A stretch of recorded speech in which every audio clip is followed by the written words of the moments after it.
Le damos la palabra al inicio de esta sesión a la doctora Ana Teresa Gutiérrez. Adelante, doctora. Muchas gracias. Muchas gracias. Pues es un honor para mí estar aquí.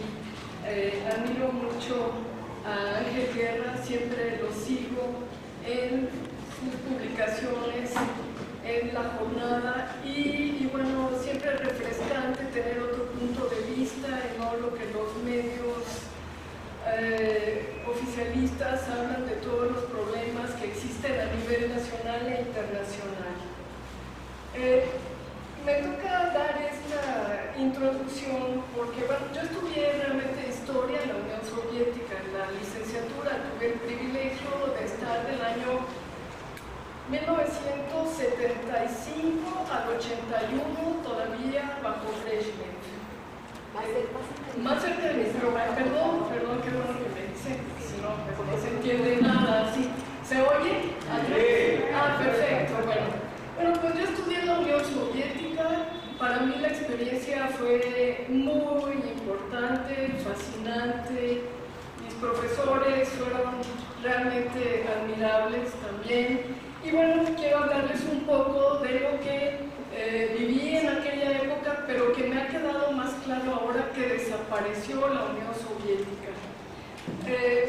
Primero que nada, quisiera decirles que los países del tercer mundo o países en desarrollo tienen en común un pasado histórico, o tenemos, ¿no?, de colonialismo y un ingreso al mercado mundial como fuentes de abastecimiento de materias primas y trabajo esclavo.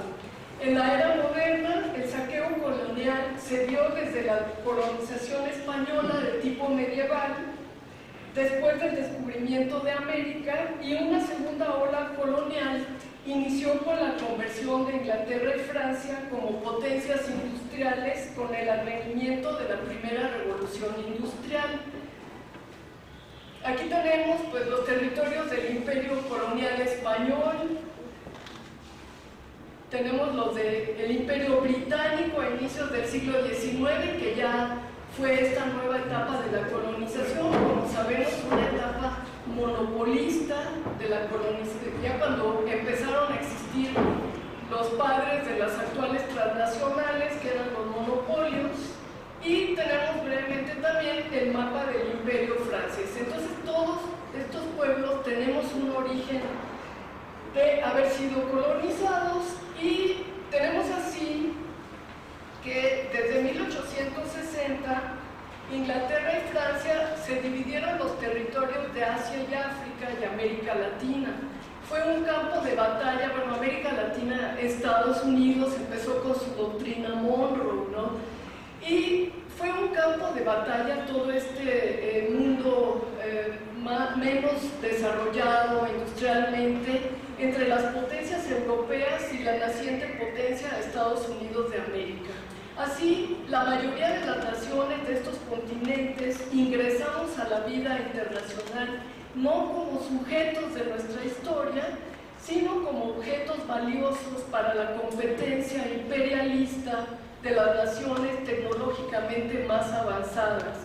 Habría que notar que Inglaterra ya en este momento se convirtió en una potencia que vivía más de los intereses de las deudas externas de los países poco desarrollados y de las ganancias de las compañías monopólicas en el exterior, y por lo tanto abandonó la economía productiva. La suma de su comercio exterior de mercancías era muy inferior a la de las rentas que recibía de varias naciones por concepto de ganancias e intereses. Y esto es muy importante como matriz histórica, porque es lo que vemos que hoy le pasa a Estados Unidos.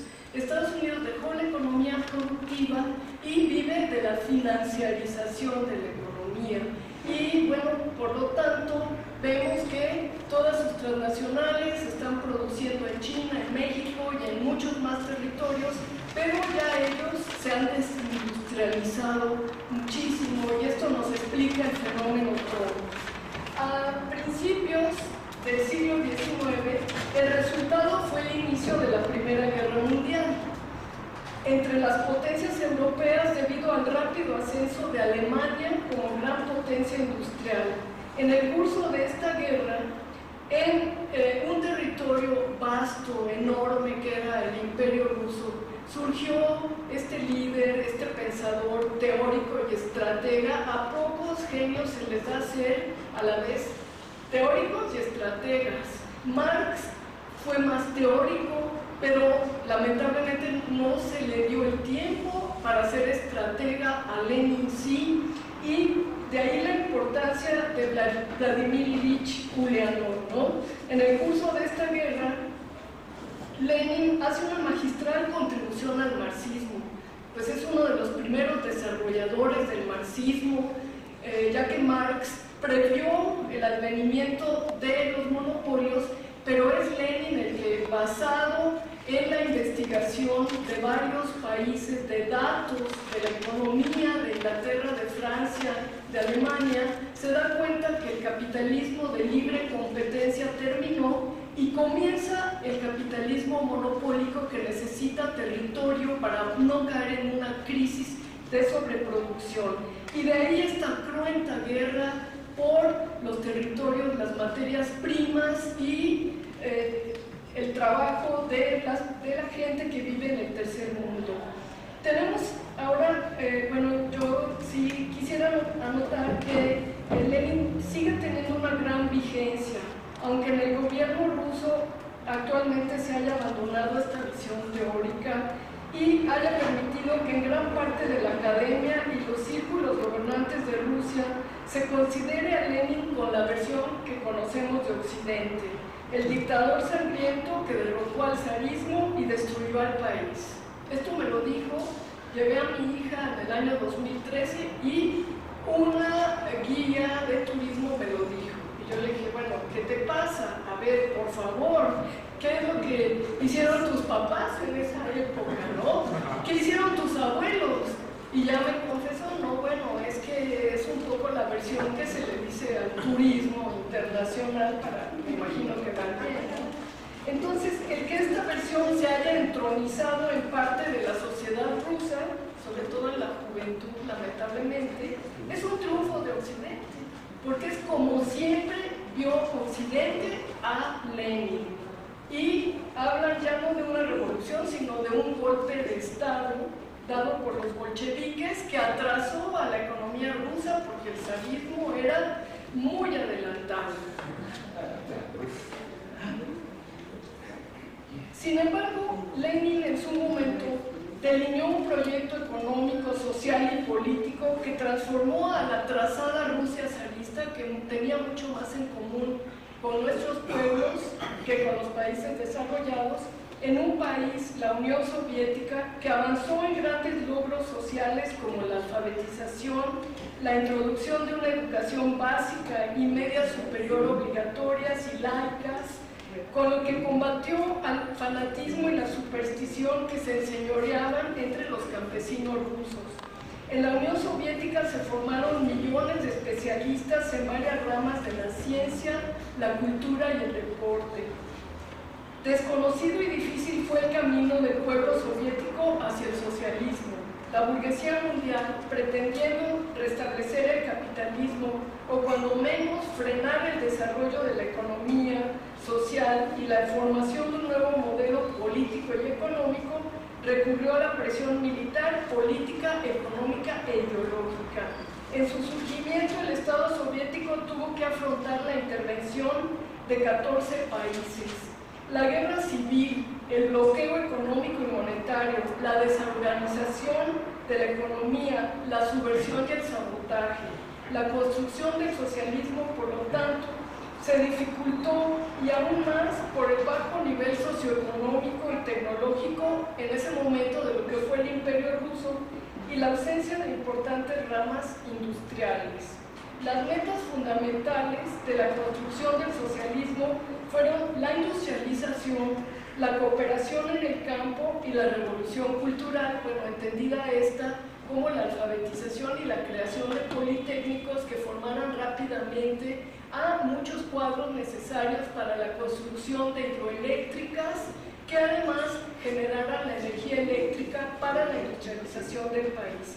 En un plazo históricamente corto, de 1925 después de que muere Lenin, a 1939, la Unión Soviética se convirtió, sin ayuda del exterior, en una potencia industrial y alcanzó una total independencia económica.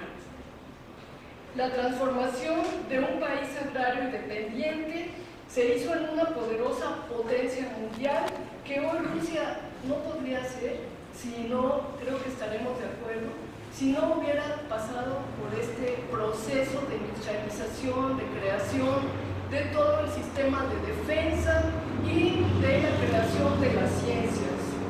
Los notables éxitos de la industrialización produjeron un gran impacto y ejercieron una gran influencia en millones de personas en los países en desarrollo, ya que representaba un modelo a seguir para abatir la dependencia extrema de los países débiles con respecto a las grandes potencias.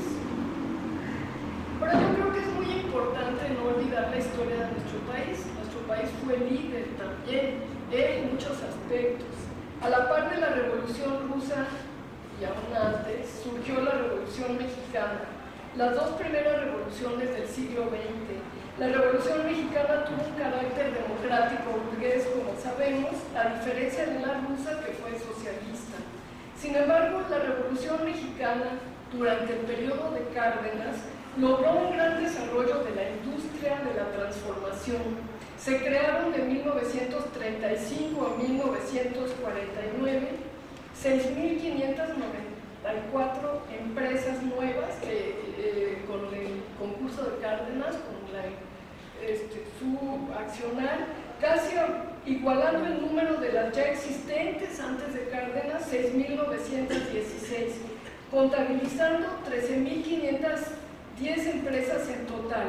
Este gran aumento de la industria de la transformación se debió a la gran inversión estatal realizada por Cárdenas en su plan de obras públicas, que lograron el esperado efecto de un gran estímulo en la demanda.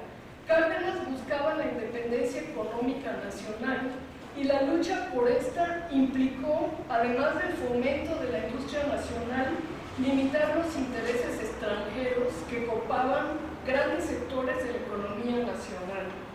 Se impusieron medidas proteccionistas para proteger la industria nacional, pero no se impidió que los empresarios adquirieran en el extranjero los materiales y equipos necesarios para su desarrollo.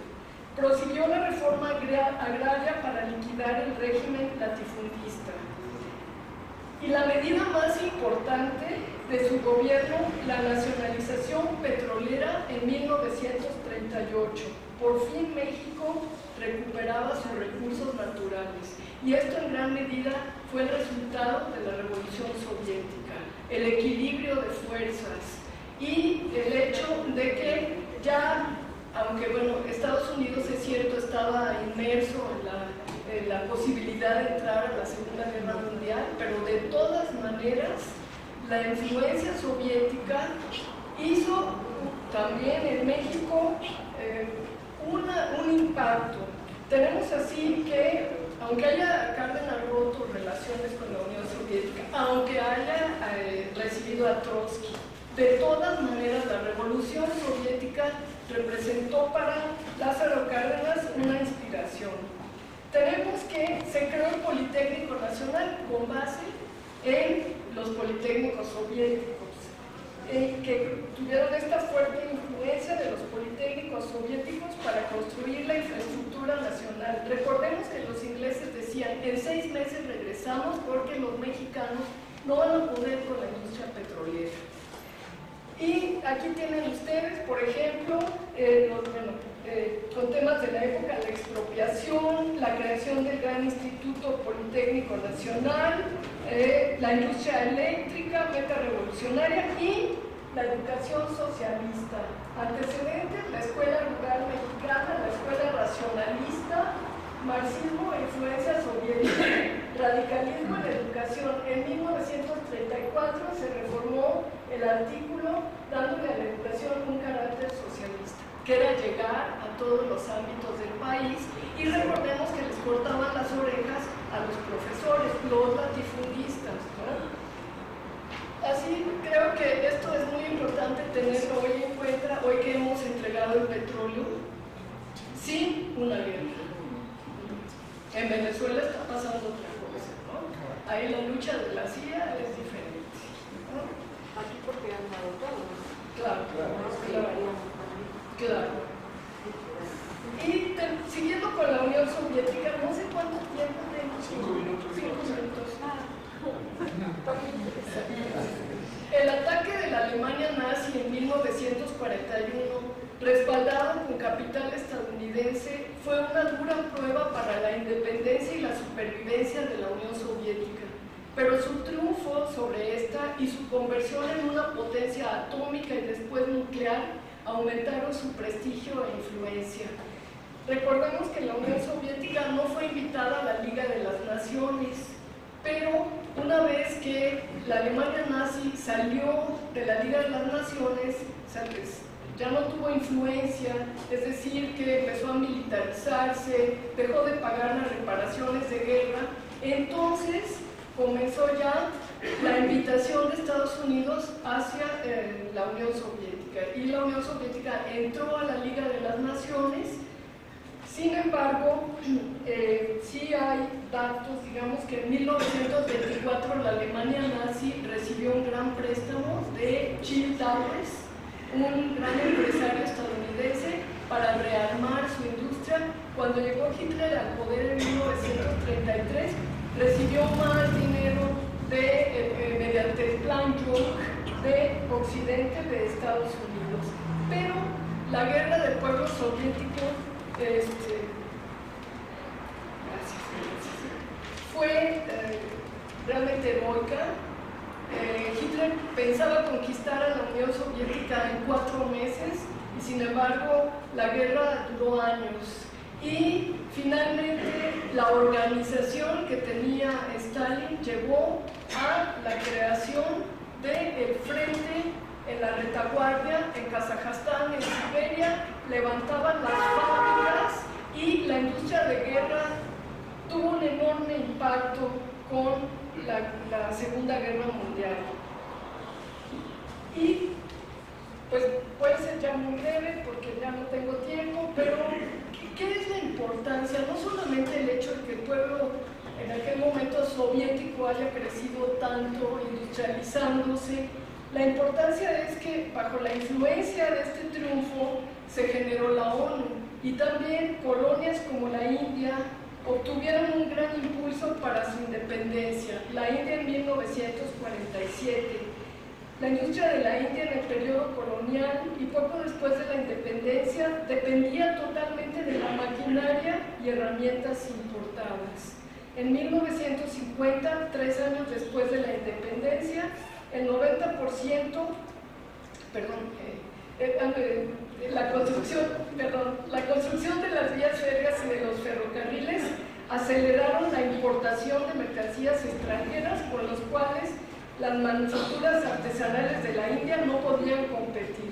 Las vías férreas fueron construidas por la industria británica, pero después de la independencia, el gobierno de la India creó la Comisión Planificadora en 1950 para realizar un inventario de los recursos materiales, de capital y humanos del país y para formular un plan para una utilización más variada y efectiva, y así surgió el primer plan quinquenal en abril de 1951. Tuvo una gran influencia soviética. Ya no me voy a detener tanto en esto, porque es muy interesante el desarrollo de la India y sobre todo que tuvo una gran influencia todo esto de la planificación y los planes quinquenales. Y seguimos con la Gran Revolución China, ¿no? La Gran Revolución China, tenemos que el 1 de octubre de 1949, el líder Mao Zedong declaraba la fundación de la República Popular China e iniciaba una serie de profundas reformas estructurales en los diferentes campos del quehacer humano, obteniendo en poco tiempo enormes resultados, basándose en sus propios recursos y fuerzas. Es de especial consideración el establecimiento del sistema de comunas populares mediante la organización sistemática de una llegando a ocupar un lugar importante dentro del contexto internacional. Mao Zedong fue líder indiscutible de la marcha de la Nueva China, impulsó el desarrollo de un movimiento trascendental en la juventud, el de las Guardias Rojas, conocido con el nombre de Revolución Cultural, cuando se desviaban ya un poco. Y bueno, brevemente, porque aquí sí quisiera anotar, no sé cuánto tiempo tenga.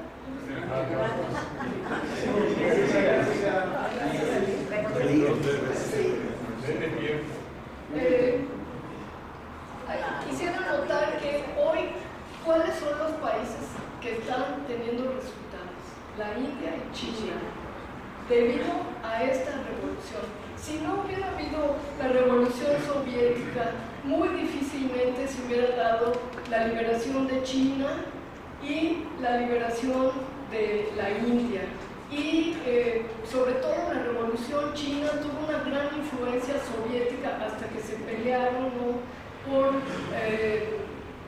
por el hecho de que Khrushchev decidió encontrarse en la cumbre con los presidentes estadounidenses y Mao le reclamó que el tercer mundo estaba en ebullición y él decidía revisar al marxismo y encontrarse con los presidentes estadounidenses, olvidando el movimiento comunista internacional. Sin embargo, si no hubiera sido por estas revoluciones, no se hubiera dado todo este fenómeno que se da en China, la India. Sabemos que se han desviado, hoy en China hay capitalismo, hay millonarios, pero no hubiera habido el desarrollo que se ha dado sin esta revolución. Y también, y como notarán, no hablo de Cuba, porque bueno, aquí tenemos a Ángel Guerra, ¿verdad? Él nos va a hablar ¿quién mejor para hablar de Cuba? Y bueno, yo quise dar un panorama más de los otros países. Y con respecto al continente africano, 1960 fue declarado Año de África, pues se liberaron del yugo colonial 14 países. Bajo la influencia de la Unión Soviética se vieron favorecidos sus movimientos de liberación nacional. Un ejemplo es la independencia del Congo belga, liderada por el primer presidente de raza negra, Patricio Lumumba, que fue asesinado, como sabemos, por intrigas del mismo de Bélgica, del colonialismo, que no se resignaba a perder este gran país. Después no se hizo Sí. Y a pesar, otra cosa importante, ya está, realmente profesores canadienses lo aceptan, y ya saben que es muy difícil que en Occidente se acepten los logros o el papel de la Unión Soviética.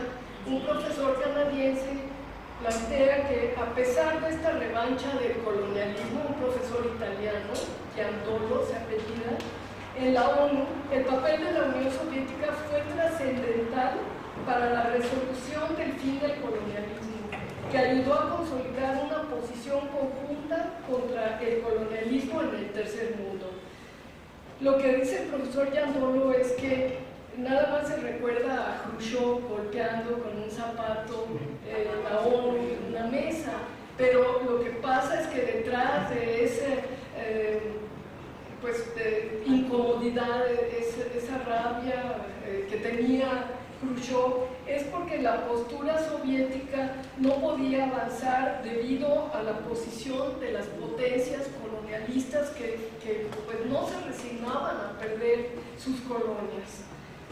A pesar de esta resistencia, se preparó el camino para el documento de la descolonización. La Unión Soviética también logró forzar a la ONU a abordar la falta de representatividad de su personal. Casi todos eran representantes del primer mundo. Cuando la Unión Soviética empieza a influir, empezaron a haber más representantes del tercer mundo. Y bueno, ya llego a la conclusión, que tal vez sea lo más importante de toda esta historia. Desde 1991, la desintegración de la Unión Soviética dio como resultado un modelo mundial Hoy vemos que el mundo empieza a ser multipolar con Rusia y China, pero después de la desintegración bajo el liderazgo de Occidente y particularmente de Estados Unidos y el creciente poder de las corporaciones transnacionales y su complejo militar industrial influyen a tal grado que ya vemos cómo tratan al presidente Trump. Lo tienen totalmente pues encerrado, acotado, a pesar de que él no es ninguna gente de admirar, pero lo tienen acotado. Entonces, todo esto que se dio después de la caída de la Unión Soviética, el consenso de Washington, lo que ha traído es una nueva era de colonización. Lo experimentamos en nuestro país. Hemos perdido nuestros recursos naturales. Nuestro presidente está ahora violando la política exterior de México, hablando sobre Venezuela, queriendo interferir en los asuntos de otro país, desconociendo la tradicional política exterior de México, la doctrina de Estrada, de no intervención y de autodeterminación, ¿no? Entonces, no puede olvidarse las contribuciones hechas por la Unión Soviética para impulsar el papel de los estados nacientes en el proceso de descolonización y que este país permitió un equilibrio de poder mundial que no teníamos y que ahora empieza a haber, pero que está siendo muy cruento y que puede llevar a un conflicto mayor debido a las posiciones estadounidenses de cercar a China y a Rusia. Muchísimas gracias.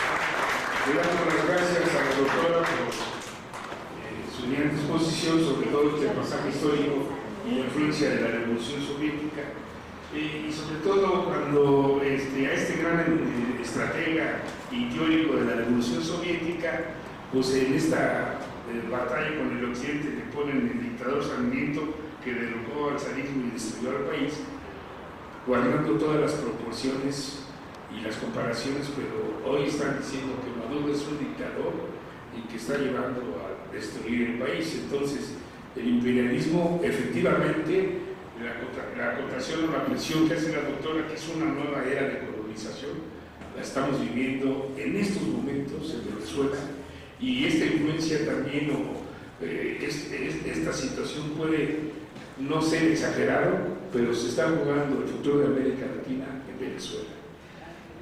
Bueno, le damos la palabra al compañero Damián Ávila. Adelante.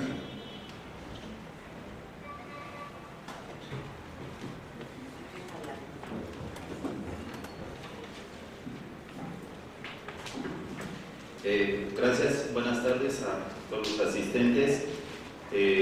Bueno, después de oír los currículums de los camaradas, se siente uno un poco apabullado, pero bueno, estamos aquí con la mejor intención y el mejor ánimo.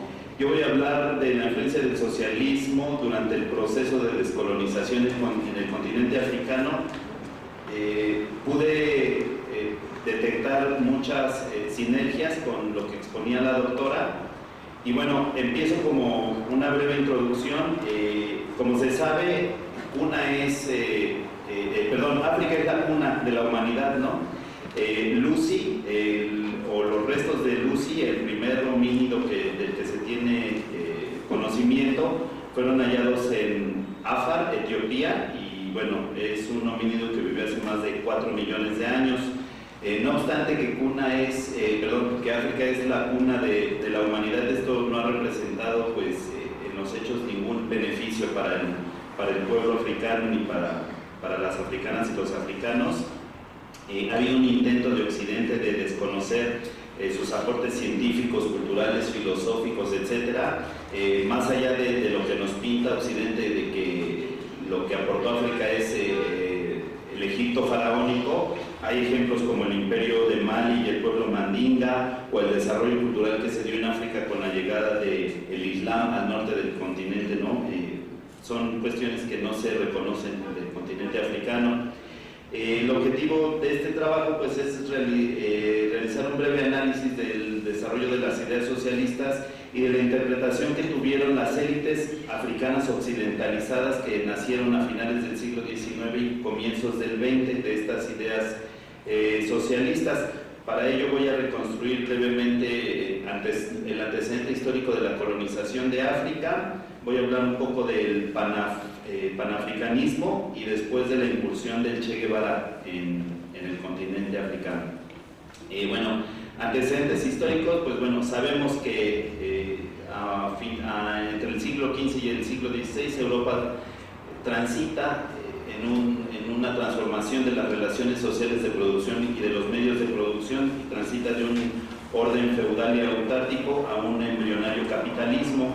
Este capitalismo a la larga se va a expandir de manera global mediante la violencia, mediante la rapiña, mediante el despojo, mediante la violación, y la forma en que llega a África es a través de pues Vasco da Gama, ¿no? Navegador portugués que circunnavegó el continente africano para extraer recursos materiales que le sirvieran a Europa para impulsar su revolución industrial. Hay dos autores africanos que son Mgah y el otro se llama Ingaribey. Tienen un libro que se llama Comunalismo y Anarquismo en Nigeria y hablan de la transformación de las sociedades africanas precapitalistas y mencionan que el capitalismo provocó la transformación de las sociedades africanas que pasaron de ser unidades agrícolas comunales relativamente, eso es importante, relativamente autosuficientes, no vivían en el idilio, pero no había las hambrunas que hay hoy en día, eran autosuficientes y se convirtieron en unidades dependientes de las economías más importantes, ¿no? Como un rasgo que caracterizó la llegada del capitalismo en África.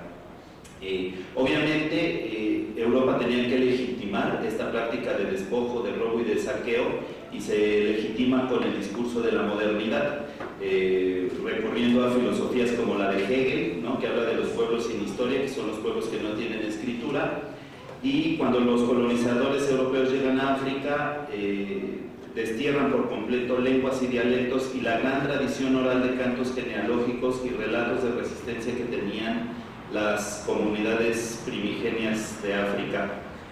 Otro elemento fue el esclavismo. De acuerdo con Daniel Toledo Beltrán, un especialista en África de la UAM también,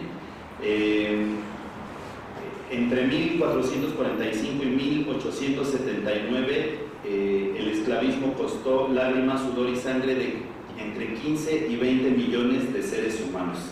15 a 20 millones de seres humanos. Ahí se encuentra una de las explicaciones materiales y concretas del subdesarrollo del continente africano. Si tú extraes a 20 millones de fuerza, de seres humanos que son fuerza de trabajo, que son imaginación, que son cultura, etcétera, pues evidentemente destruyes un continente, ¿no?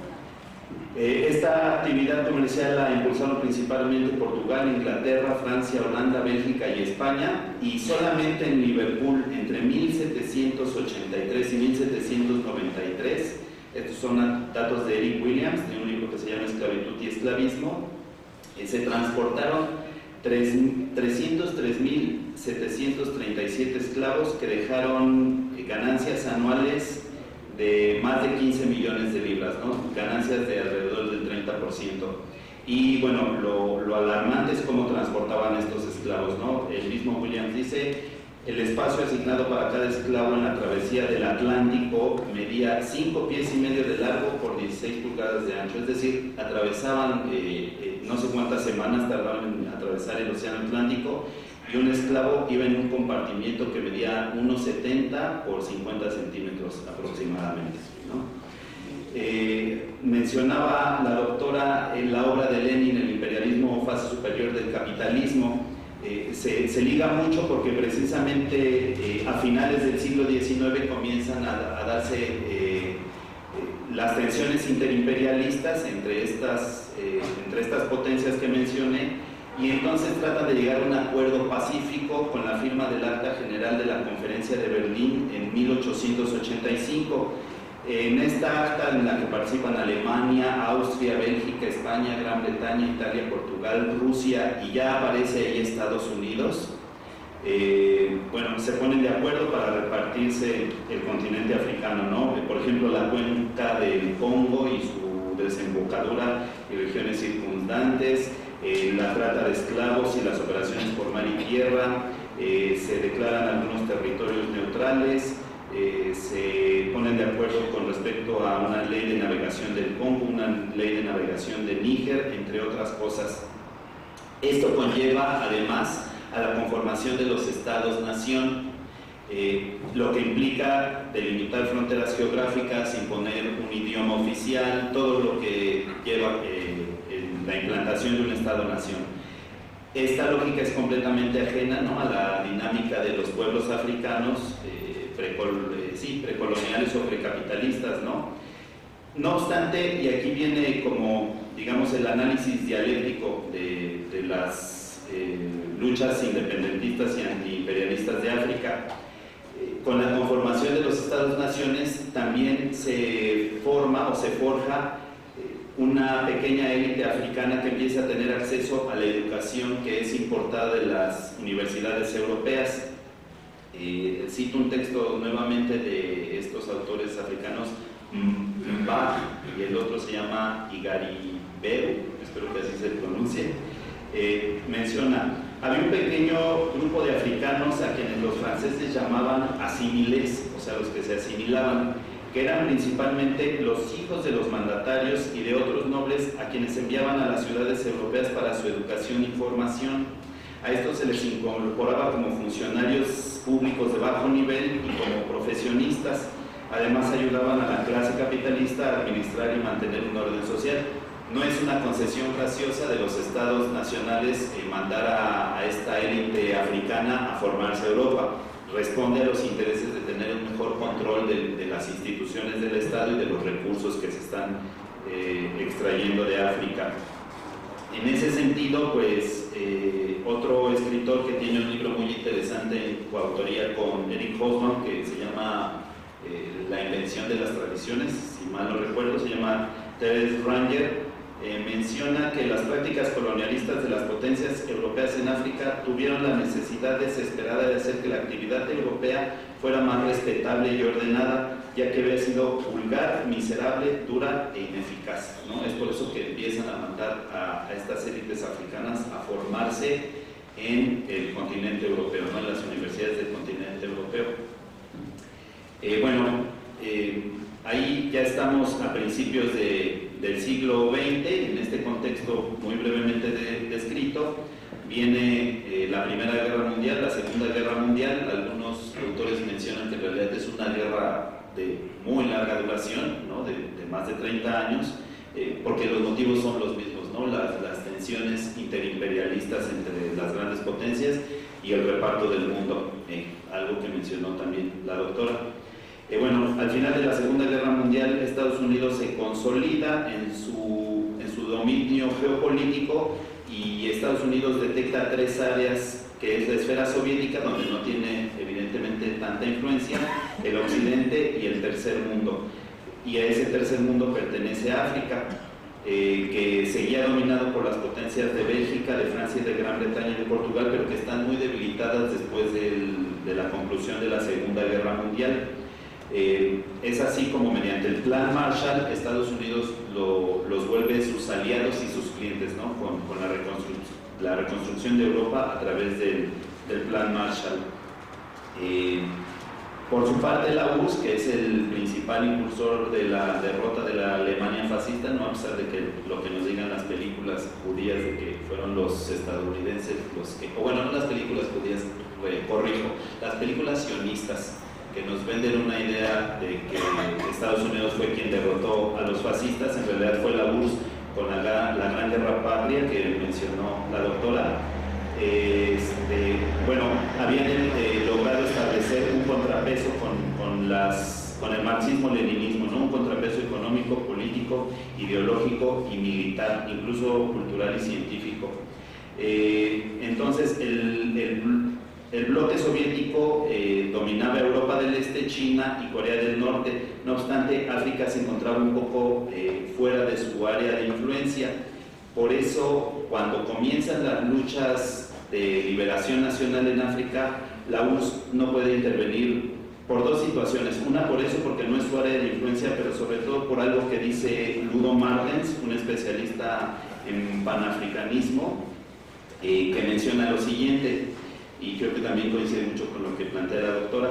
Con la llegada de Nikita Khrushchev al poder en 1956, cambia por completo la orientación ideológica y política de la URSS, revisando todos los principios fundamentales del marxismo-leninismo y dando paso al oportunismo, el burocratismo, el tecnocratismo, el carrerismo, el nepotismo y los privilegios, y dando paso a que los intereses de la burguesía vuelvan a posicionarse en la Unión Soviética. Entonces, pues son dos elementos que impiden que los movimientos de liberación africana tengan un apoyo más decidido por parte de la URSS.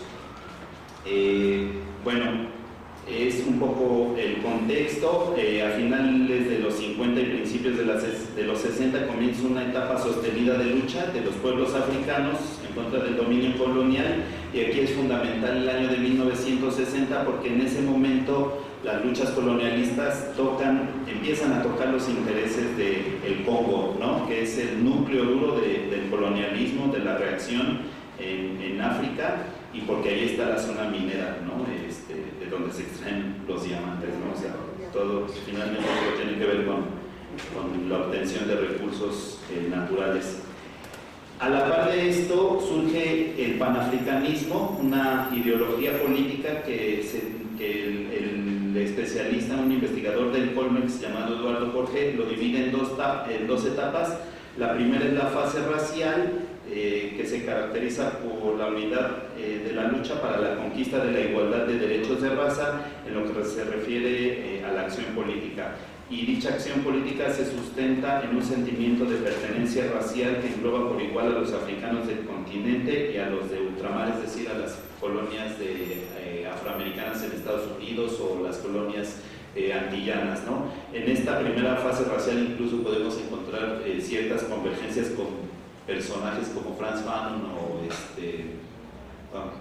Aimé Césaire, ¿no? El poeta de Martinica, que reivindican la negritud. Pero bueno, finalmente esta primera etapa del panafricanismo reivindica valores democrático-burgueses, ¿no? Libertad de asociación, libertad de prensa, respeto a los derechos humanos, etc. Después viene una segunda fase, que es la fase anticolonial, y ahí el énfasis está en la lucha por la independencia y la unidad de los territorios africanos, negros y árabes contra el colonialismo. Desplaza el campo de acción del panafricanismo de la raza, o sea, se desplaza el elemento de la raza negra y lo que cuestiona es la lucha del continente africano. Esto pues excluye un poco a los grupos de negros, es que luego se molesta la gente de poblaciones africanas en Estados Unidos. Así es, los afroamericanos, exacto, gracias. Bueno, entonces son como varios elementos, ¿no? El panafricanismo, la revolución soviética, la revolución china, la revolución de Vietnam, el término de la Segunda Guerra Mundial, el debilitamiento de las potencias colonialistas. Y en ese contexto surgen un montón de movimientos, ¿no? De liberación y movimientos independentistas, y en ese contexto es también cuando llega el Che Guevara a África. Previa a su llegada, el Che había manifestado todo su apoyo en la ONU, en la Asamblea de las Naciones Unidas, y ahí saluda las luchas de Amílcar Cabral en Guinea, las luchas de Angola y Mozambique, denuncia el apartheid en Sudáfrica y denuncia el crimen en contra de Patrice Lumumba por parte de la CIA y de las fuerzas colonialistas belgas, ¿no? Patrice Lumumba es traicionado también por algunos elementos de su círculo cercano, es torturado, su cuerpo es deshecho en aceite hirviendo, y y así se deshacen en ácido y así se deshacen del cuerpo de Patrick Lumumba, ¿no? al que Che llama el mártir Patrick Lumumba en otro discurso importante. Luego de ese discurso en la ONU, el Che hace una gira por África donde visita Argel, se entrevista con la viuda de Frantz Fanon, visita Mali, visita el ex Congo belga, se entrevista con Agustino Nieto, dirigente de la Revolución Angoleña, con Sékou Touré, presidente de Guinea Conakry, con Amílcar Cabral, dirigente del Partido Africano para la Independencia de Guinea, con varios personajes, ¿no? que son importantes y que son esta élite africana occidentalizada, digamos, que se formó en las universidades europeas. El Che, en el segundo Seminario Económico de Solidaridad Afroasiática, yo quiero aclarar que yo tengo un gran cariño por el personaje histórico que es el Che. No obstante, de pronto uno ve cosas del Che y sorprende su grado, no sé, de visión utópica, de ingenuidad, no sé cómo llamarlo, pero bueno, no deja de ser esa figura fundamental en la historia, ¿no? Pero ahí en ese segundo Seminario Económico de Solidaridad Afroasiática exige, ¿no?, a los países independizados que brinden el apoyo completamente solidario y desinteresado a los países que están en lucha por independizarse, ¿no? Que no les vendan armas, que no les vendan tecnología, que no les vendan herramientas de trabajo más desarrolladas para la industrialización, etcétera, ¿no? Y bueno, finalmente el Che decide incursionar en el Congo con una guerrilla. Se alía con el Movimiento de Liberación del Congo, que eran como especies de residuos, por llamarlo así, del movimiento lumumbista. Y en 1965, 130 asesores militares cubanos, junto con los combatientes del Movimiento de Liberación del Congo, comienzan a enfrentar al ejército del gobierno de Moisés Tshombe, que obviamente contaba con el apoyo de Estados Unidos y Bélgica. La falta de una dirección unificada del MLC, del Movimiento de Liberación del Congo, y la desconfianza hacia el Che Guevara y hacia los combatientes cubanos hace que la expedición sea un rotundo fracaso militarmente hablando, ¿no?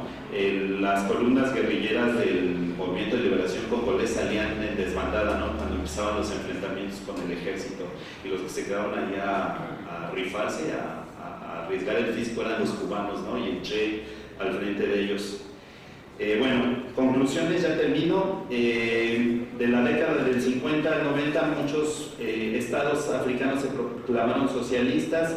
Egipto en el 50, Ghana, Guinea Conakry, Mali, Tanzania, Congo, Benín, Somalia en los 60, Etiopía y Malagasy en los 70, Guinea-Bissau, Angola, Mozambique, Cabo Verde y Zimbabue entre los 70s y 80s. Y el objetivo de este socialismo combinado con panafricanismo lo que buscaba era tener el control de los recursos nacionales e iniciar programas económicos y sociales dirigidos a la población. No obstante, jamás se plantearon como objetivo modificar las relaciones de producción, abolir la propiedad privada sobre los medios de producción y me parece, bueno, no solo a mí, sino varios teóricos mencionan que tal vez el problema fue que estas élites que encabezaron los movimientos de liberación nacional, pues finalmente eran grupos de la pequeña burguesía naciente africana que nunca rompieron de lleno con ciertos sectores de la burguesía imperialista, y al final no fueron las masas, ¿no?, las que condujeron estos procesos de liberación, sino estas élites ilustradas. Bruno Martens menciona que entre 1944 y 1956 se desarrollaron dos corrientes dentro del proceso revolucionario a escala mundial. El primero lo encabezaban la URSS China Popular con la construcción del socialismo, y la segunda fue la anticolonial o antiimperialista, que, como les decía, atacó la base de los superbeneficios que el capitalismo occidental tenía sobre el tercer mundo. Esta corriente asentó golpes mortales a la burguesía occidental, sin embargo, fue dirigida por una coalición entre la burguesía y las pequeñas burguesías nacionales, y en este caso la ruptura con el sistema capitalista mundial no fue radical. Y bueno, pues ahí cerraría. A raíz de esto, pues se desprenden muchas cosas, sobre todo a raíz del colonialismo y del neocolonialismo, sucesos como los de Ruanda, ¿no? El conflicto entre Tutsis y, no me acuerdo el nombre de los Hutus y de los Tutsis, que costó la vida de miles y miles, que fue una masacre sin precedentes, y que nos venden la idea de que fue un conflicto intercultural. No es cierto, ¿no? O sea, ahí está metida la dinámica de la modernidad y del capitalismo, que confronta a poblaciones que durante siglos y siglos y siglos vivieron en relativa armonía y en relativa paz, ¿no? Entonces, bueno, pues yo aquí cerraría. Muchas gracias.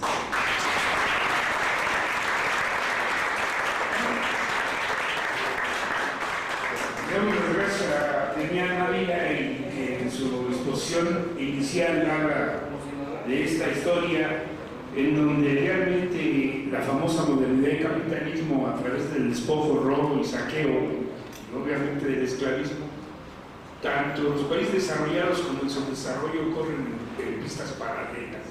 No se puede explicar el desarrollo de estos países colonialistas, imperialistas y capitalistas sin este robo, despojo a los países pobres, desarrollados, tercermundistas, como le quieran llamar.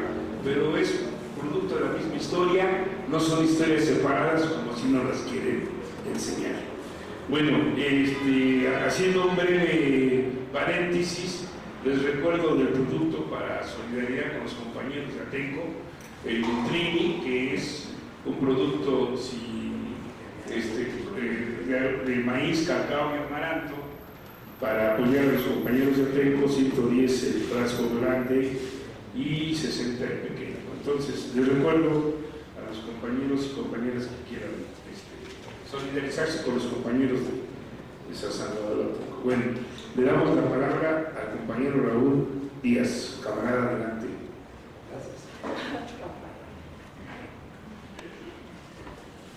Bien, gracias. Bueno, el tema abre un abanico inmenso de posibilidades. Es la Revolución de Octubre y su influencia en el tercer mundo. Esto da para, obviamente, un seminario de más de un año. Consecuentemente, vamos a dar algunas pinceladas, algunos toques de algunas cosas, porque sin duda alguna la influencia de la Revolución Soviética no solo en el tercer mundo, el mundo en general es verdaderamente trascendental, tan trascendental que después de la Revolución Socialista de Octubre necesariamente tiene que hablarse de un antes y un después en la historia.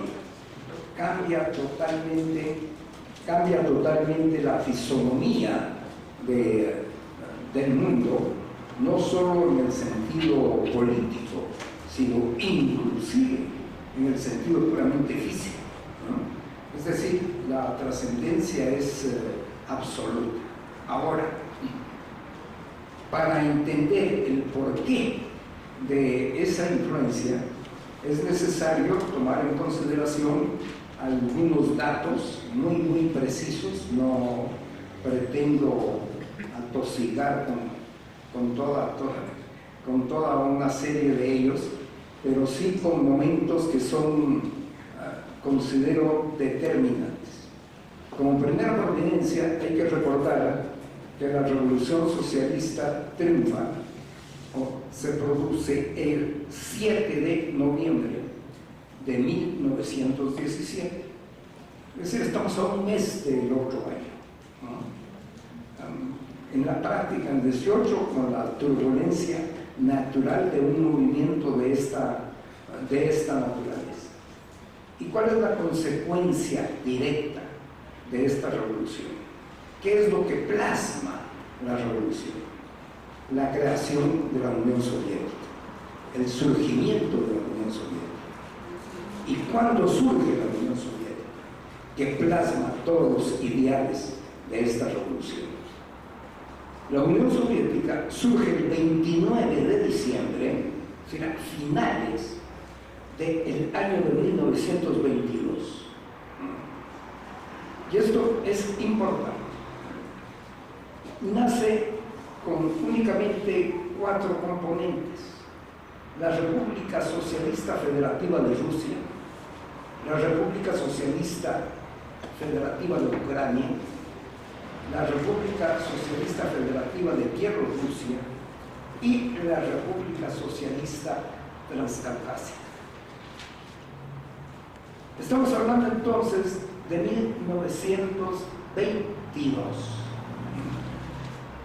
En 1941 hago un pequeño salto, pero fíjense ustedes que estamos hablando apenas de 19 años, entre 1922 y 1941. El 22 de junio del 41, la Alemania fascista invade a la Unión Soviética, que tenía apenas 19 años, y le impone la más cruenta y criminal guerra que se conozca en la historia. Esto también es importante tomar en cuenta. De 1921 a regresando un poco, a 1929, la URSS se convierte en el mayor productor de granos del mundo.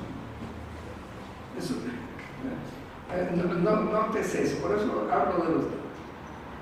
La Unión Soviética se formó en 1922 en un país inmenso,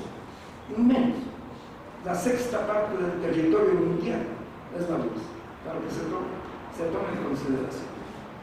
El 80% de su población es campesina y el analfabetismo es galopante, más de un 70% de analfabetismo, y en unos pocos años. Es importante esto para que entendamos por qué influyó tanto, no solo, reitero, en el tercer mundo, sino en todo el mundo, y por qué sigue influyendo.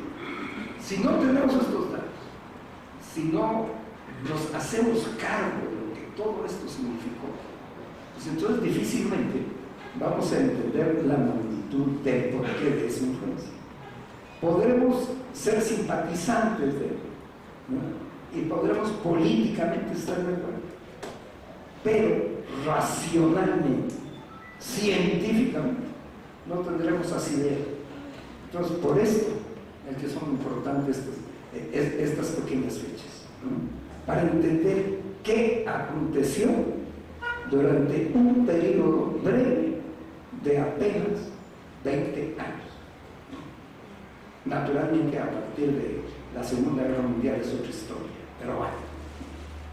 En 1949, la guerra se termina en el 45, ustedes recuerdan. Estamos hablando de apenas 4 años después de terminar la gran conflagración mundial, a la que los soviéticos llamaban la Gran Guerra Patria. La URSS, o sea, la Unión Soviética, se convierte en una potencia nuclear.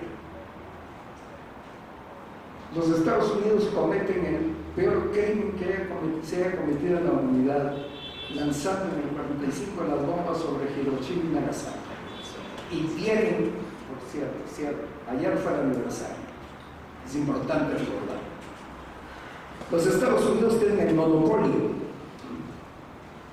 de la energía atómica. 4 años después, la URSS se convierte en una potencia nuclear.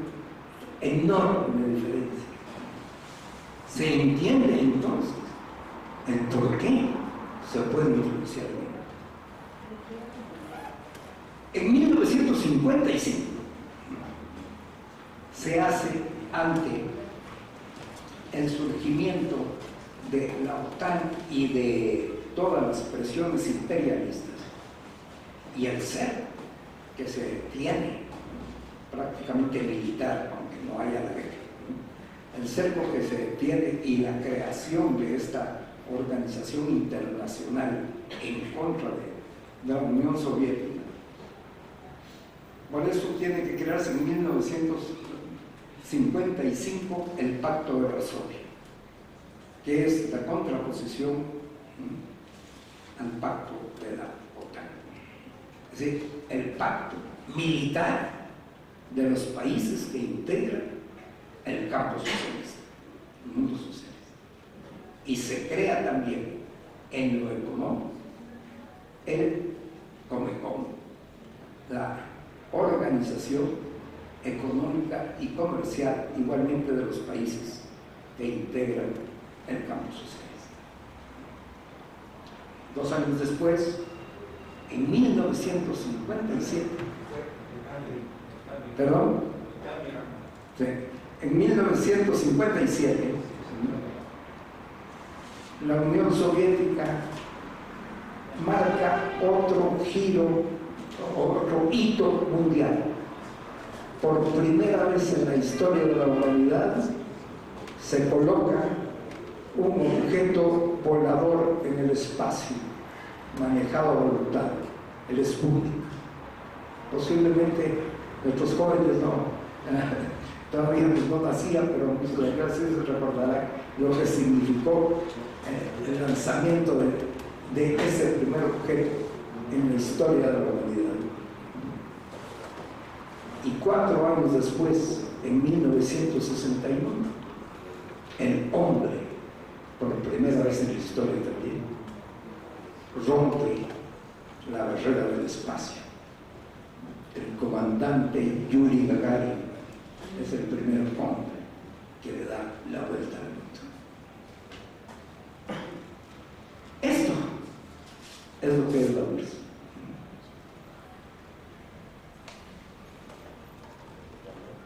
Entonces, en estas condiciones se entiende perfectamente el por qué pudo tener la influencia que tuvo, y no solo en el tercer mundo, sino, repito, en el mundo entero, y por qué hoy esa influencia sigue prevaleciendo.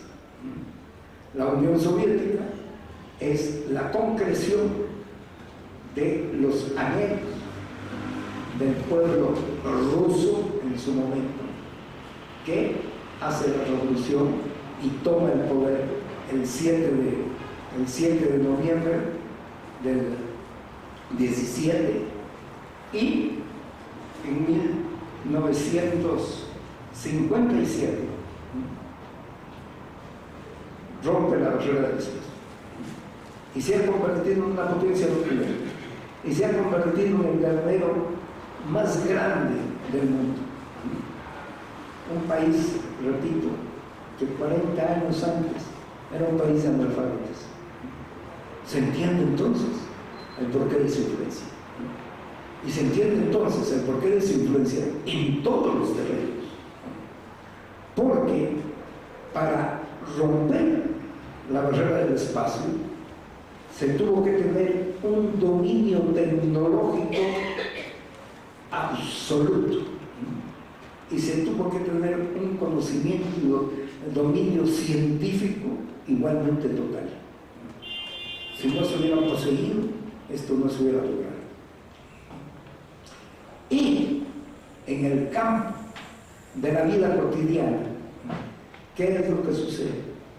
Sucede que por primera vez también ese pueblo inmenso al que la Segunda Guerra Mundial le costó entre 20 y 30 millones de muertos, la cifra exacta no se posee y naturalmente nunca se va a poseer.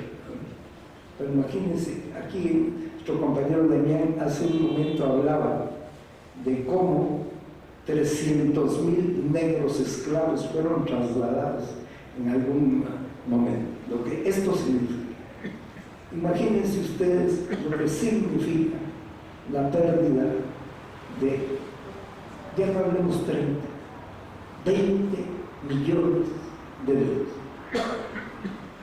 Esto, para que nos hagamos cargo, significa que la hoy Ciudad de México, apenas hace unos meses Distrito Federal, no existiera vida humana. Así es, ninguno de nosotros estaría. Esto significó las pérdidas de la Unión Soviética. Y sin embargo, lo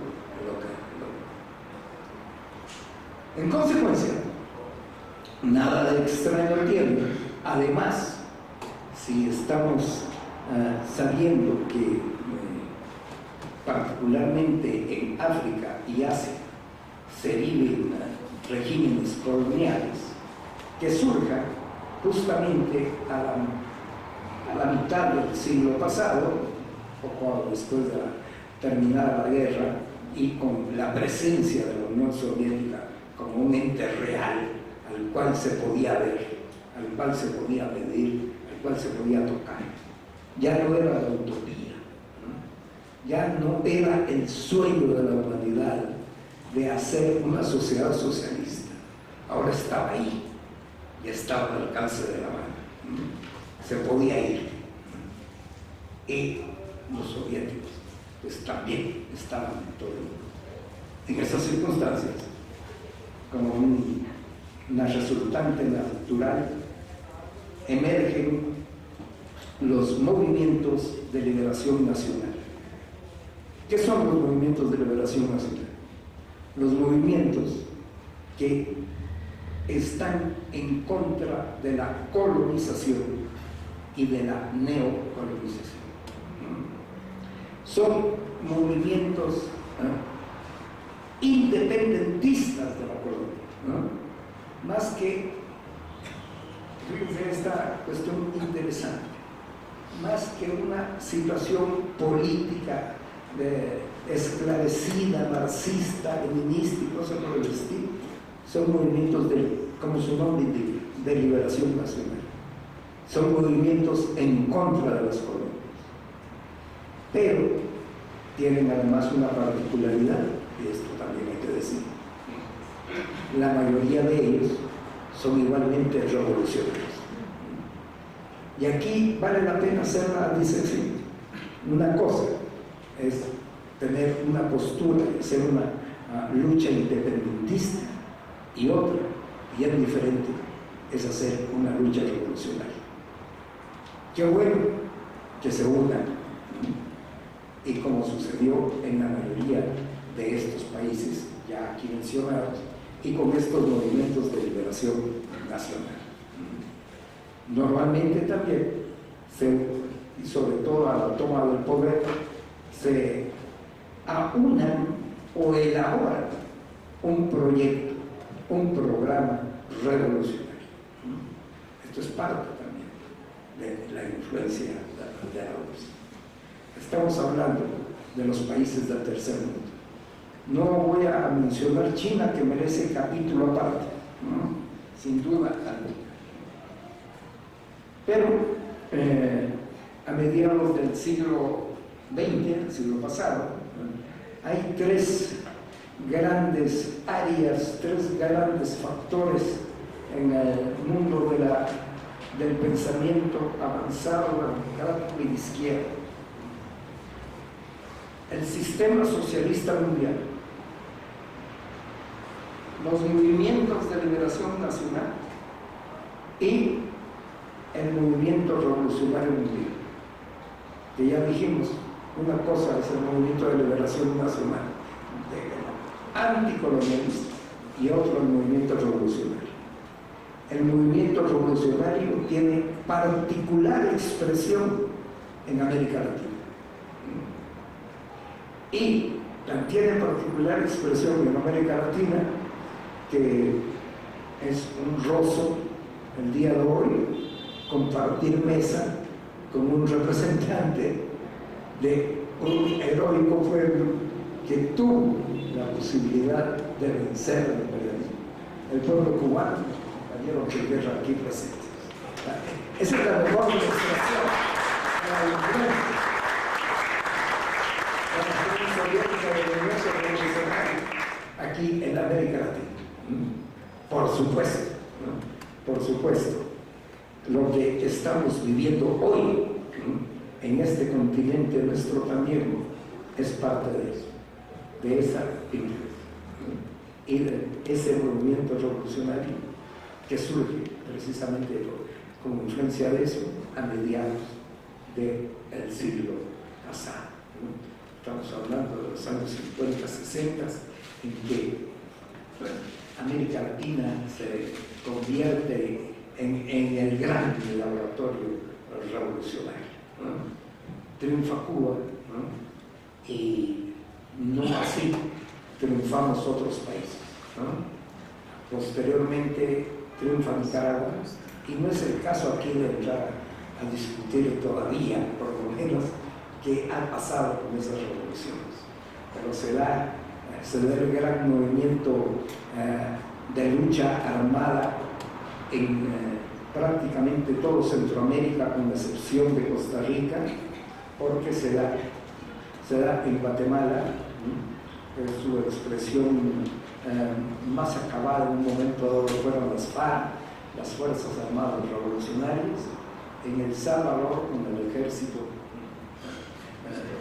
Farabundo Martí de Liberación Nacional, en Nicaragua, la revolución ahí sí triunfante con el Frente Sandinista de Liberación Nacional, en Venezuela, hay que mencionar a Venezuela, por supuesto, con las heroicas Fuerzas Armadas de Liberación Nacional, las FAN, en Colombia, las históricas FARC, y así también en el resto de los otros países de América Latina. La magnífica presencia militarmente hablando que tuvieron los Tupamaros en Uruguay es verdaderamente extraordinario. Hicieron acciones militares verdaderamente extraordinarias, aunque no se logró el triunfo popular.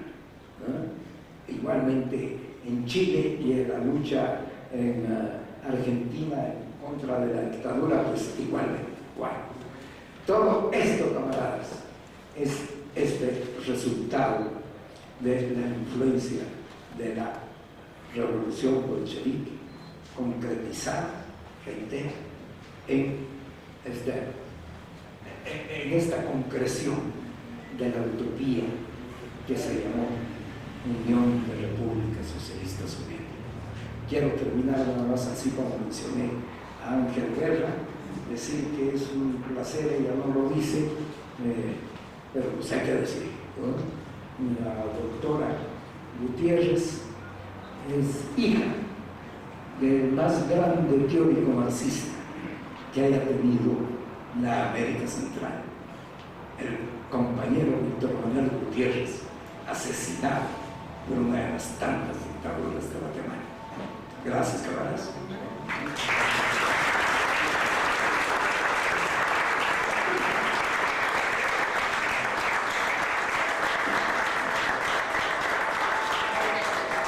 Gracias al compañero Raúl Díaz, y desde luego estas referencias históricas muestran precisamente que una revolución es todo un proceso. Imagínense, desde el 17 al 22, 5 años para consolidarse o nacer como su acta de nacimiento, la creación de la Unión Soviética. Bueno, le damos la palabra al maestro Ángel Guerra. Adelante, maestro.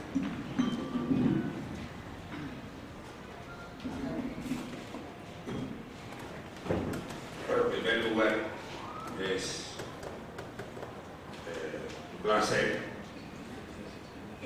compartir la mesa con este grupo de ponentes. Me siento, por lo tanto, relevado de mencionar algunas cosas que tenía anotadas, que ya fueron dichas.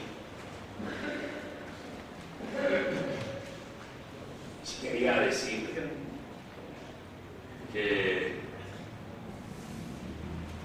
la Unión Soviética, solamente con haber derrotado a Hitler, que además era la única que podía ser, no había otra fuerza armada en el mundo que no fuera el Ejército Rojo, capaz de derrotar a Hitler. No lo podía hacer Estados Unidos, que sí derrotó a los japoneses en el Pacífico. Pero no podía Estados Unidos destrozar la maquinaria de guerra hitleriana como lo hizo la Unión Soviética, ni podía llevar a cabo una guerra de resistencia como la llevó a cabo el pueblo soviético, de la cual ya se ha hablado aquí, que implicó inclusive trasladar la industria a la retaguardia a cientos y miles de kilómetros de la retaguardia para seguir produciendo armamento que permitiera la gran ofensiva que terminó en Berlín y que podía haber terminado en el Atlántico. Si no se produce el desembarco en Normandía, ya el Ejército Rojo estaba en perfectas condiciones y capacidad de llegar hasta el Atlántico.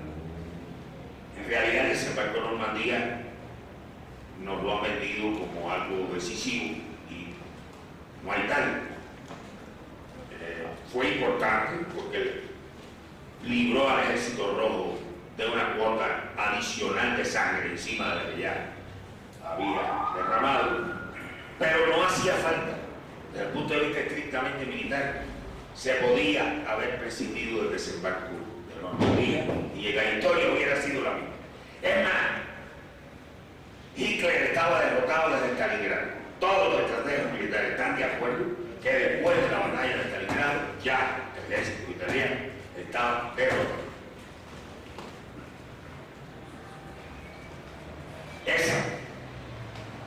Es solamente esa, es una contribución invaluable a la historia de los sufrimientos, la explotación esclavista que planeaba Hitler sobre los pueblos eslavos, empezando por el pueblo ruso, el genocidio de los judíos, pero también de los comunistas, de los gitanos, porque los primeros que fueron a los campos de concentración no fueron los judíos. No se dice nunca que los primeros que fueron a los campos de concentración fueron los comunistas y los socialistas. Tampoco se dice que la resistencia en Europa la encabezaron los comunistas, excepto en Polonia. En Yugoslavia llegó a haber 1 millón de guerrilleros bajo la dirección de Tito, que era un cuadro de la Internacional Comunista, Mariscal Tito, que sin que fuera determinante en las operaciones en su conjunto, pero le dio una gran mano al Ejército Rojo, porque el Ejército Rojo no tuvo que realizar operaciones donde estaban los guerrilleros yugoslavos ni los albaneses, toda vez que estos eran suficientemente fuertes para mantener a raya a las divisiones fascistas que estaban en esos territorios. Otra contribución invaluable de la Unión Soviética es que una tercera parte de la humanidad pasó a estar bajo la bandera del socialismo. Estoy diciendo la suma de China y la Unión Soviética. Y además que se sustrajo toda esa enorme parte del globo a la explotación capitalista e imperialista, al saqueo, al despojo,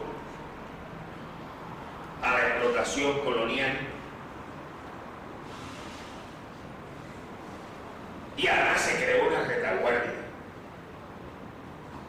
para el movimiento de liberación nacional y para los países que se dio en llamar del tercer mundo. Como sugirió la doctora Ana Teresa, la Unión Soviética, a mi juicio, hizo una primera gran contribución al tercer mundo y fue la propia revolución bolchevique. Porque hablando en propiedad de lo que estamos hablando es de la revolución bolchevique, no estamos hablando de la revolución de febrero, sino de la revolución de octubre. Estamos hablando de la revolución que llegó al poder bajo las armas del crucero Aurora. De esa es de la que estamos hablando. Después de un gobierno burgués de transición que no tenía ningún apoyo del pueblo y que por eso, si los bolcheviques no hubieran asaltado el Palacio de Invierno, se hubiera creado un vacío de poder enorme. Por eso Lenin dijo, ahora o nunca. Antes era muy temprano, mañana será tarde. Es ese sentido leninista increíble de la coyuntura, de saber el momento exacto. Porque además esto Lenin lo hizo en contra de la opinión de la mayoría del Comité Central del Partido Bolchevique. No quiero decir que Lenin se lo impuso. Quiero decir que Lenin, con su enorme autoridad moral, los convenció. Porque había una idea, y la idea venía de Marx, que en la Unión Soviética, o sea, que en ningún país atrasado se podía hacer una revolución social. Y el propio Partido Bolchevique había predicado eso. Y Lenin había compartido ese punto de vista. Pero cuando Lenin llega a Rusia, a la estación de Finlandia, procedente de Suiza, se percata de que no era posible una revolución burguesa en Rusia porque no había burguesía que le encabezara sencillamente. Y bueno, si no era una revolución burguesa, ¿qué cosa iba a ser? Una revolución socialista.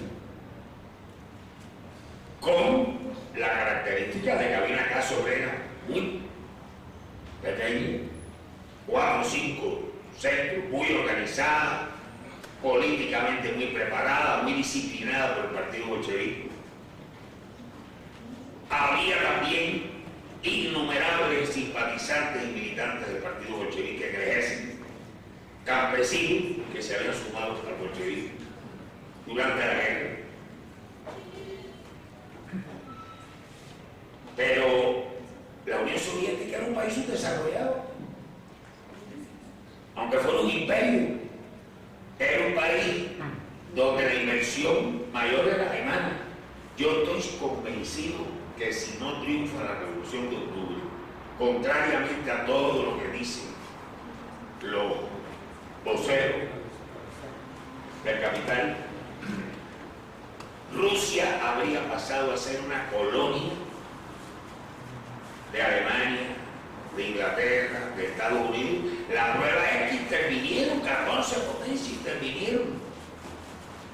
Y hubo una guerra civil de 2 años, del 18 al 20, que se llevó de encuentro casi a la mayor parte del Partido Bolchevique. Cuando termina la guerra civil apenas había Partido Bolchevique. Y después vino un bloqueo económico que duró muchísimo tiempo.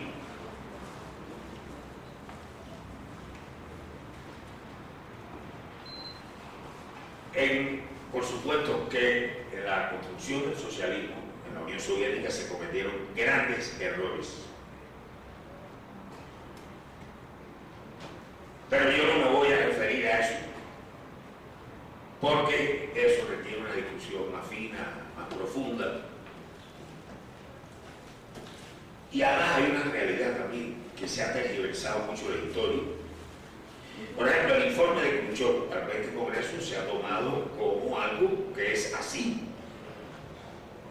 Y eso es un documento político, pero eso no es un documento científico sobre la construcción del socialismo en la Unión Soviética, ni sobre el periodo en que Stalin encabezó la Unión Soviética. No obvio los errores de Stalin, no obvio hasta los crímenes que se cometieron en esa época. Pero lo que reivindico es cómo este país, con 80% de campesinos, como dijo Raúl, que quiere decir 80% de analfabetos, en el año 41 tenía una industria capaz de producir tanques, aviones, de producir todo el armamento para rechazar un ataque como aquel. Pero había producido algo más importante todavía, que era el hombre soviético. Es verdad que el patriotismo ruso es legendario, pero cuando uno estudia la historia de la Segunda Guerra Mundial, y en particular las operaciones del Ejército Rojo, uno se percata que allí había un plus de conciencia política, de conciencia antifascista, que no existía en los ejércitos occidentales, o por lo menos no estaba a la altura de la gran proeza del Ejército Rojo.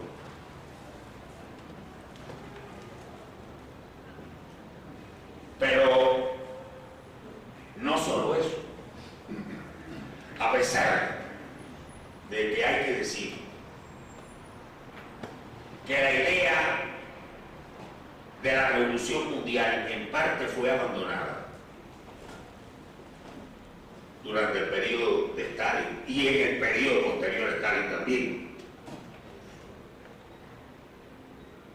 No obstante, la República Popular China no habría podido llegar a ser lo que fue sin el apoyo soviético.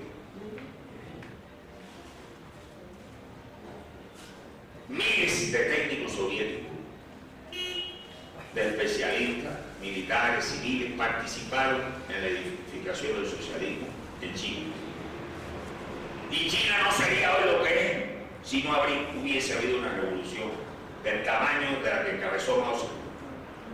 No obstante los errores que Mao cometió en los últimos años de su vida, desde mi punto de vista. Gravísimo error.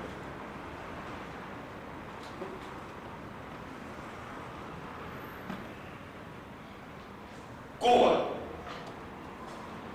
La revolución cubana habría sido derrotada, como la Comuna de París, si no hubiera tenido el apoyo soviético. ¿De dónde salió el petróleo cuando los gringos les dejaron de suministrar el petróleo? ¿De dónde salió el trigo para el pan? ¿De dónde salieron los medicamentos? Cuba tenía una industria completamente gringa, de tecnología gringa. Aquello hubo que sustituirlo con el ingenio de los obreros cubanos dirigidos por el Che y por Fidel, y hubo que ir sustituyéndolo con refacciones soviéticas y con tecnología que se fue adquiriendo en la Unión Soviética. De modo que sin Unión Soviética no habría habido revolución triunfante en Cuba, ni estaríamos viviendo hoy un momento importantísimo en un proceso de cambio hacia la transformación social, la unidad, la independencia de América Latina, iniciado con la llegada de Hugo Chávez a la presidencia de Venezuela en 1991. Ese proceso que hoy está enfrentado ferozmente por Estados Unidos en una conspiración donde interviene el Pentágono, la CIA, todos los periódicos, todas las televisoras, donde la mentira ya se ha convertido en el pan nuestro de cada día, donde no se dice una sola verdad. Además ya tienen el descaro de hablar de posverdad, de verdad alternativa. La verdad alternativa la inventó la vocera de Trump. Cuando le pusieron la foto de la toma de posesión de Obama, que Trump decía que había ido más gente a la suya, y era evidente que no era así, en el National Mall, donde la toma de posesión de Obama estaba repleto, y en el de Trump la mitad. Y la señora con la mano en la cintura dice, pero es que hay verdad alternativa. Con la foto. Eso le da una idea aún de hasta qué punto ha llegado la falta de pudor, de profesionalismo de los medios llamados de comunicación. Pero esto empezó desde mucho antes. También la Revolución Rusa fue objeto de una lluvia y misericordia de calumnias que dura hasta hoy. Hoy todavía están calumniando a la Unión Soviética, mintiendo descaradamente, inventando cifras sobre los muertos de la época de Stalin. Porque ¿quién me puede decir a mí que contó los muertos que hubo en la época de Stalin? ¿Quién? ¿Dónde está la investigación seria? Yo sí sé que hubo de 20 a 30 millones de esclavos negros que cruzaron el Atlántico, eso sí lo sé. Eso está documentado perfectamente, como dijo nuestro colega de Nieto. Y los 300 y pico mil que se vendieron en Liverpool en tan poco tiempo histórico como el que él mencionó. Ahora, Irán no hubiera podido resistir sin el apoyo militar y de todo tipo soviético. Toda la defensa antiaérea de Vietnam era soviética. Todo su sistema de defensa antiaérea, de radares, de misiles, su aviación soviética, la mayor parte del armamento de infantería del ejército vietnamita era soviético. Ahora, si ustedes me preguntan a mí, ¿le dio la Unión Soviética suficiente apoyo al movimiento de liberación nacional? Yo contesto que no. Yo me sumo al Che en Argelia. La Unión Soviética nunca debió vender armas a un Estado del tercer mundo que luchaba por su independencia nacional. Como no se las debió vender a la República Española, debió entregársela gratuitamente. Eso es el internacionalismo proletario. Pero si no hubiera sido por esas armas vendidas por la Unión Soviética, ahora voy al otro lado, a la República no hubiera durado. Y los únicos asesores militares que tuvo la República eran soviéticos. Por cierto, varios de los mariscales que después dirigieron la ofensiva sobre Berlín fueron asesores militares en España.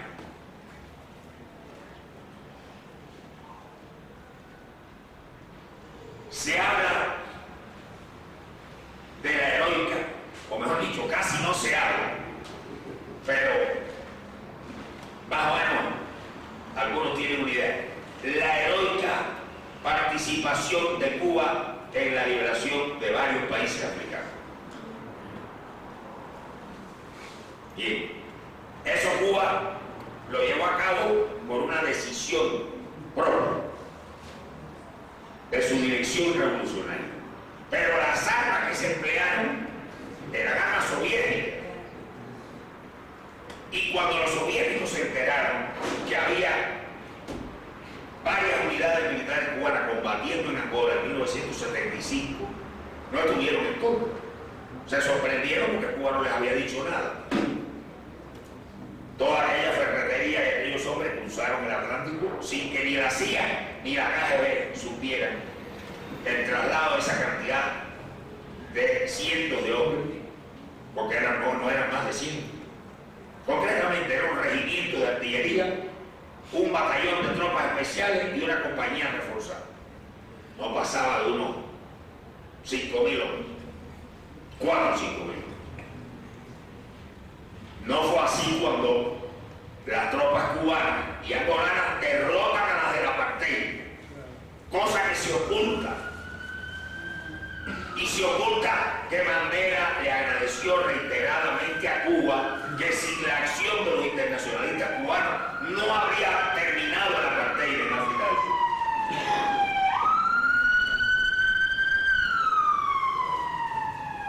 Todo eso se realizó con el acuerdo de la Unión Soviética. Ellos tenían problemas, los dirigentes soviéticos y hasta sus especialistas, en entender el tercer mundo. Sabían muy poco de América Latina y además los partidos comunistas de América Latina los desinformaban En los años 20, 20 y pico, 30, ¿quién sabía de América Latina en la Internacional Comunista? ¿Quién? El dirigente bolchevique que más llegó a saber de América Latina por estar en México un tiempo fue Trotsky. Pero no podía tener una idea de la enorme complejidad de América Latina. Y a esto también contribuía que había una actitud de dictarle la conducta a los partidos comunistas. Ahora, esto no se puede, ninguna de estas cuestiones, los errores de Stalin, ciertos o falsos, la colectivización forzada tuvo un costo terrible, la industrialización en tan poco tiempo que tuvo un costo humano elevado. Nada de eso se puede analizar fuera del marco de un país sitiado, un país acosado, un país bloqueado, un país vilipendiado, con una lluvia de mentiras, de calumnia, la CIA reclutando a los intelectuales de izquierda durante todo el periodo de la Guerra Fría. Léanse La CIA y la Guerra Fría Cultural de Francis Collor Sanders y van a ver toda la actividad de la CIA de reclutamiento de intelectuales de izquierda, brillantes, con frecuencia con éxito. Todo eso tuvo, y mucho más tuvo que enfrentar la Unión Soviética. Por eso hay que problematizar esta realidad y hay que estar muy en guardia sobre todo lo que dicen y publican en relación con la experiencia soviética. Porque, repito, no habría ni Vietnam independiente, bueno, Cuba sería una colonia de Estados Unidos. Después de un baño de sangre, 10 veces del tamaño del de la Comuna. ¿Se acuerdan cuando la Comuna fusilaban en masa a los obreros y ya no les alcanzaron los fusiles y empezaron a fusilarlos con ametralladores? Las tropas armando, por cierto, de tigres, la avenida esta, que viene de Polanco a la zona rosa, que es un criminal, un asesino de obreros. Es una vergüenza que una avenida tan importante tenga el nombre de este personaje. Pero bueno, así es la historia que nos pretenden enseñar y que mucha gente se cree. Y en realidad no se puede hablar de la Unión Soviética y el tercer mundo sin todo el haber que tiene la Unión Soviética en eso, que yo no he mencionado nada más que una partecita. Yo no he mencionado nada más que una partecita.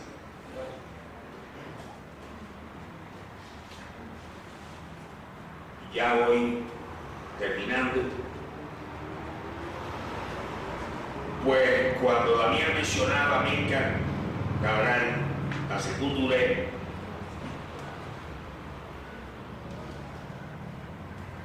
y a Agustín Neto, se me enchinó la piel porque yo los conocí personalmente.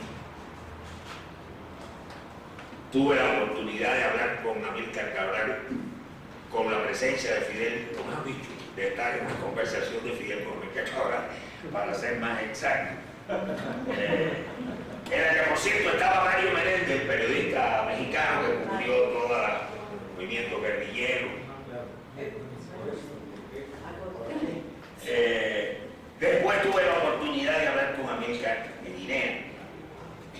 ya en un plano en el que pude acercarme más a él. Creo que era brillante. Neto, un hombre, García Márquez dijo que Neto era como una columna de metal. Porque Fidel, cuando Gabo fue a Angola a escribir Operación Carlota, que todavía no sé, no a Gabo no le había pensado el título, pero bueno, fue para allá. Después de la participación de las tropas cubanas en el destrozar el plan de Kissinger para impedir la independencia. Eso está en un libro que se llama A Casa de Enemigos, In Search of Enemies, que está escrito por un coronel de la CIA de apellido Stockwell. Ahí está relatado por este coronel de la CIA todo el plan de Occidente y el imperialismo para impedir la independencia y la participación cubano-angolana para frenar ese plan. En fin, ya resulta que algunos de estos temas para uno se convierten en algo que uno ha vivido. Participé en discusiones muy gruesas entre los dirigentes soviéticos y cubanos. Cuba tuvo discrepancia con Khrushchev, con Brezhnev, con Andropov, con el que estuvo en el medio, el que se murió enseguida, y no salía con Gorbachev, porque Gorbachev vino a darle el tiro de gracia a la Unión Soviética. Miren que había quien le recomendaba a Cuba que hiciera la perestroika, y Fidel decía, pero es que nosotros no hicimos colectivización forzosa, nosotros no hicimos ninguna, nosotros no le pusimos, erigimos estatua a los líderes cubanos, porque nosotros tenemos que hacer lo mismo que hagan los soviéticos. Y en realidad lo que hizo fue desmoralizar al partido, más de lo que ya estaba, inutilizarlo para defender la bandera del socialismo. Y lo increíble es, y lo que tenemos que preguntarnos, ¿cómo